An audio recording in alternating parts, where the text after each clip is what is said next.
Today, I will show you an action thriller from 2019, titled Cold Pursuit. Spoilers ahead, watch out, and take care. Nels Coxman, a snowplow driver, and his wife Grace live a quiet life in the town of Kyo. The couple is often visited by their son Carl Coxman, who works at the Kyo airport. Coxman wins the Citizen of the Year award from the community, but the night does not turn out to be great for him, as his son, along with his friend Dante, gets kidnapped from the airport. On their way, the kidnappers inject him with a heroin overdose that results in his death, while Dante manages to escape from the van. Meanwhile in Denver, a drug cartel leader, Viking, urges his son Ryan to be violent at school to take revenge on the bullies, but he refuses to do it because of his peaceful nature.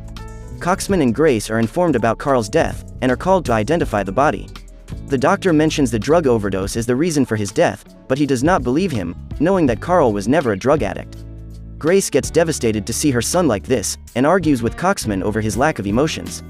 Distressed by his son's death, he tries to kill himself with his shotgun, but is interrupted by Dante, who has been hiding at the workshop since the incident. Although shocked by what happened to Carl, he narrates the entire incident to him, revealing Carl's death was not the result of an overdose. Enraged on hearing this, Coxman forces him to reveal the names and location of the kidnappers, and finds information about a guy named Speedo. He arrives at a local club, and confronts Speedo about his son's death, but he denies knowing anything.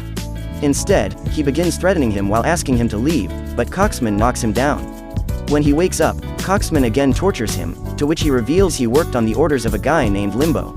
After confirming Limbo's identity, Coxman kills him and discards his body in the river. While going to drop Ryan to school, Viking is told about Speedo's disappearance, as he used to work for him. Ryan thinks he must have done something to him, but Viking assures him that he was not involved. After killing Speedo, Coxman finds Limbo at his workplace, and tortures him to get information about his leader. He then shoots him, and disposes of the body in the river just as he did earlier. When he returns home, Grace asks him about Carl's hobbies, but gets upset to know that he never bonded with his son. Back in Denver, Viking's ex-wife visits him, and informs him about filing a custody report for Ryan. He gets angry with her, and offers money in exchange, but she refuses to take it. Before he can convince her further, Viking is told about Limbo's disappearance. He starts investigating his staff and scolds them, while Ryan worriedly observes him. Meanwhile, Coxman continues his killing spree, and shoots another gangster named Santa, who was also involved in his son's kidnapping. Upon returning home, he finds that Grace has left the house, after being upset by his lack of grief over their deceased son. After being left alone, he visits his brother Brock Coxman, an ex-gangster, and explains the entire situation to him. Brock tells him they mistook Carl for Dante, who tried to steal gold from the drug lord Viking. As Brock used to work with Viking, he informs him that it is impossible to reach him.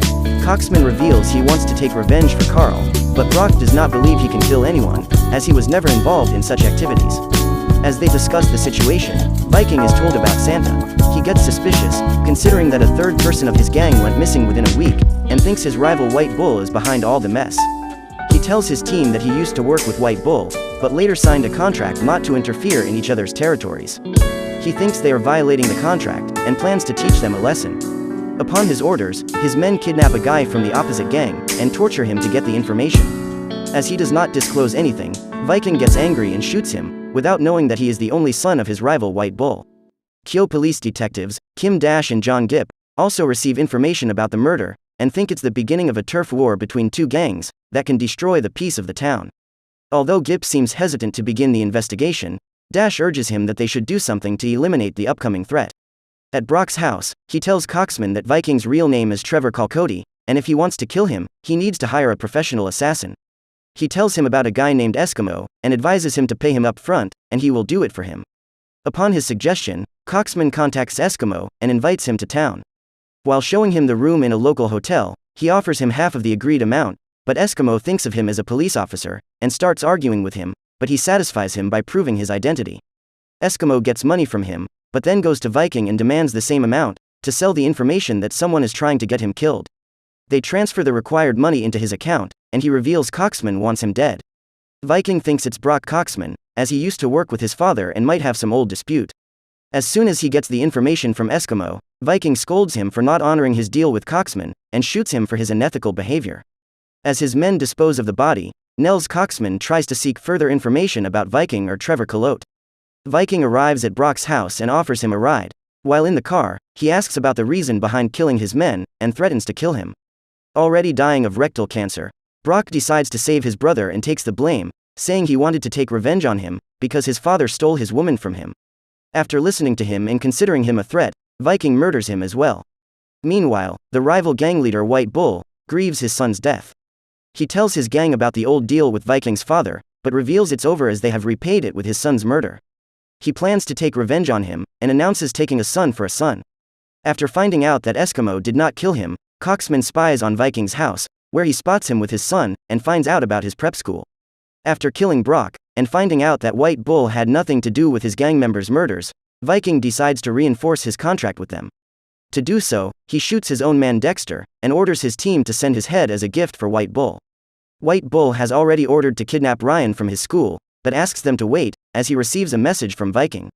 His messenger presents Dexter's head, and tells him he was the one who killed his son, and they have punished him, because they want to keep their end of the deal. White Bull thanks him for the gift and shoots him, while insisting that he only wants Viking's son.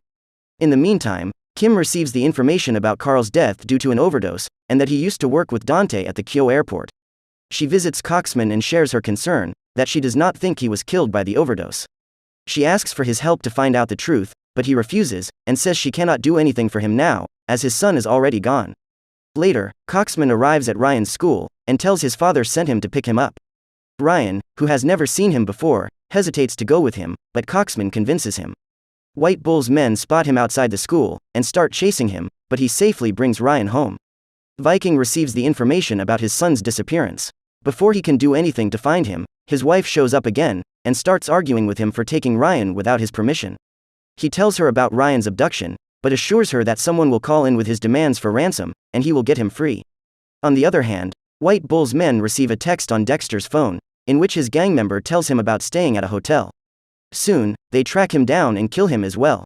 White Bull and his team arrive at a ski resort in Kyo, to keep an eye on the Viking and his gang. Meanwhile, Coxman arrives at his house with Ryan, and offers to prepare lunch for him. Ryan asks about his family, but he tells him he does not have one. He treats him well and offers him to sleep in Carl's room, after accepting that he had a son, but he does not live with him anymore. He even reads him a story, and offers to give him a ride on his snowplow. While waiting for their next mission, the gang members enjoy their time at the resort, but White Bull misses his son, and reassures himself to take revenge. Back in Denver, Viking's men bring in a school janitor, who reveals Coxman took Ryan. Viking realizes he misunderstood the names, and it wasn't Brock but someone else who is trying to mess with him. Coxman calls Viking, and asks him to come over alone to get his son back. Viking assures him, but orders his team to go to Kyo. They raid his house, but cannot find anyone, as Coxman took Ryan out for a ride on his snowplow. They come across a police car, and Coxman introduces Ryan as his nephew. While talking to him, Gip tells him he saw many cars at his house, and Coxman realizes Viking has arrived. While searching his house, they find the company name from one of the pictures, and decide to go there to find Ryan. As Viking and his men head out, one of his men leaks the information, and tells White Bull about them. Coxman aims at their cars, and tries to shoot Viking, but is interrupted by Ryan. He quickly takes him back inside, and asks him to stay there until he comes back to pick him up. He once again tries to shoot him, but does not get a chance, and is caught by his men, who take him to Viking. He questions him about Ryan, but before Coxman can tell anything, White Bull and the gang arrive and begin shooting. A fight emerges between the rival groups, which kills almost everyone from both sides. Viking tries to run away, but Coxman traps him in his car, while White Bull shoots him. As he leaves the scene to get back to work, White Bull gets in the truck with Coxman. The police arrive at the scene and find Viking right before his death, while Ryan drives away in the snowplow. White Bull gets satisfied by Coxman, after realizing he is not a criminal. He puts his gun down and they drive away, while the last remaining gang member on a parachute accidentally comes in front of them and gets killed by the plow. The end. Thank you for watching. Subscribe if you'd like to see more videos like this. Turn on the notifications and leave a like to help the